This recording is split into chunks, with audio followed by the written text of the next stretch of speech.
बिजनी बलामगुरियाव हराव गिख्रंथाव अर खामनायनि जाथाय। बलामगुरि गामिनि बिकास साहा मुंनि सासे सुबुंनि न'आव गिख्रंथाव अर खामदों। दिनै मोनानि फ्राय 2:30 रिंगासोआव बे गिख्रंथाव अर खामनाय जाथाया जादों। जाहोनाव न'आ आबुङै खामजोबो आरो अर खामनायनि जाहोनखौ दासिमबो बे समाव मिथिनो मोनथ'वाखै। बिकास साहाया सरभग भुलुकाट बानि बिसिनि साख्रि मावनाय थाग्रा खथायाव थांनाय मैया बेलासि समाव न'खौ नागारना थांथ'दोंमोन। गामिनि सुबुंफोरा फन खालामना खोन्थाहरनायावसो बिथाङा न'आव फैना न'नि गासैबो मुवा बेसादफोरा अरजों खामजोबनायखौ नुनो मोनफैयो। बेनि उनाव अर खोमोरग्रा हानजाया जाथाय जायगायाव सौहैयो, नाथाय बेनि सिगांनो जायगानि सुबुंफोरनि मददजों अरखौ खुनुरुखुम खोमोरनो हायो। बिकास साहाया फोरमायनाय बादिब्ला गासै फोरमानलाइफोरजों लोगोसे 30 लाखसो रांनि बेसेन मुवाफोरा गासैबो अर खामनायाव सेवहांगार जाजोबदों।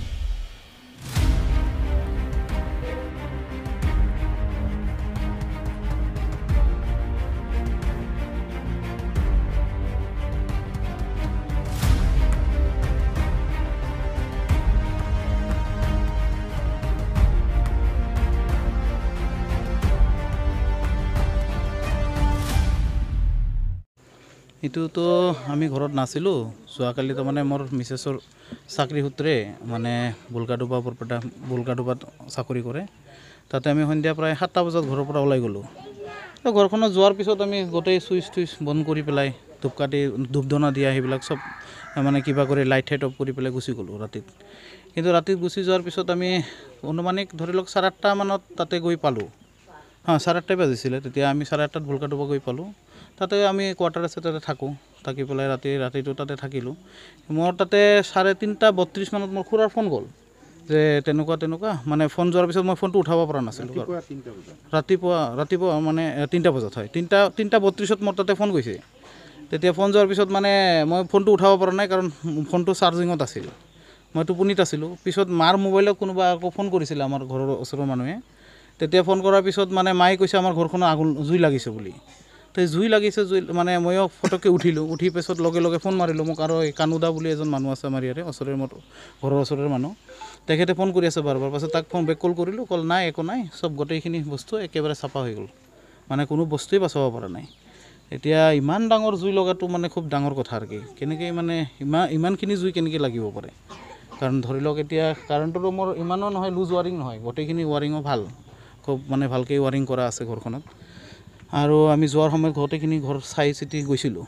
তো তেনেকৈ আৰু এতিয়া কেনেকৈ বা লাগিছে সেইটো ধৰি লওক মানে ক'ব নোৱাৰি নহয় কাৰ মনত কি আছে। এতিয়া ধৰি লওক কোনোবাই মানুহৰতো শত্ৰুতাৰ অভাৱ নাই, হয়তো ধৰি লওক কাৰ মনত কি আছে। কিন্তু আমাৰ এই বল্লামগুৰিৰ ৰাইজ যিমান আছে আৰু কি ক'বলৈ গ'লে মোৰ লগত চবৰ ভাল, আৰু চবেই বহুত হেল্পফুল মানুহ হয়, খুব ভাল মানুহ। মানে ইয়াৰ সমাজৰ ব্যৱস্থা, সামাজিক মানুহবিলাক খুব ভাল। এতিয়া ক'ৰ পৰা কেনেকৈ কি হ'ল সেইখিনি কথা ক'ব নোৱাৰি আৰু কি। আপুনি কি কৰে? মই ফাৰ্মাচী কৰোঁ, আৰু মানে মোৰ মিছেছৰ মানে চাকৰি সূত্ৰে মানে তাতে থাকে আৰু মানে বুলকাডুবাত থাকে। ইয়াৰ পৰা আপ ডাউন কৰি থাকোঁ মাজে মাজে। কিমান লাখ টকাৰ ক্ষয়ক্ষতি হৈছে? অনুমানিক 30 লাখমান হ'ব। তাৰমানে ঘৰৰ ফাৰ্নিচাৰবিলাক আছিলে, সোণ আছিলে, সোণখিনিতো গোটেইখিনি তাৰমানে মোৰ মিছেছৰ মানে বিয়াৰ সময়ত মোৰ বঙালীৰ ভিতৰত বিয়াত সোণ দিয়ে। প্ৰায় ধৰি লওক 10 ভৰিমান সোণ আছিলে ঘৰৰ ভিতৰত। 10 ভৰিমান সোণ আছিলে, সোণখিনি প্ৰায় গোটেইখিনি চেছ। আৰু মোৰ মানে ডকুমেণ্টছ, NRC ডকুমেণ্টছৰ পৰা আদি কৰি বিশেষ কৰি NRC আৰু বাকী যিবিলাক মাটিৰ কাগজ আছিলে গোটেইখিনি পুৰি চাফা হৈ গ'ল। তাৰপিছত মিছেছৰ মানে চাকৰি সূত্ৰে যিবিলাক ডকুমেণ্টছ আছিলে এইখিনিও চাফা হ'ল। আৰু কেছ আছিলে প্ৰায় ধৰি লওক 3 লাখমান কেছ আছিলে। মানে মই যোৱাকালি বজাৰ দিন আছিলে শুক্ৰবাৰ, আৰু মানে সদায় মই এটা মানে খুঁটিত জমা কৰোঁ আৰু পইচা, মানে আমি তাতে সদায় 500 কৰি পেলাই থাকোঁতো। তাতে প্ৰায় ধৰি লওক 50 মান আছিলে, আৰু কেছ হ'ব 2-2.5 লাখমান এনেকুৱা কেছ হ'ব আৰু কি। মিছেছৰ তাতে আছিল 20,000 মান কেছ তাৰ হাতত।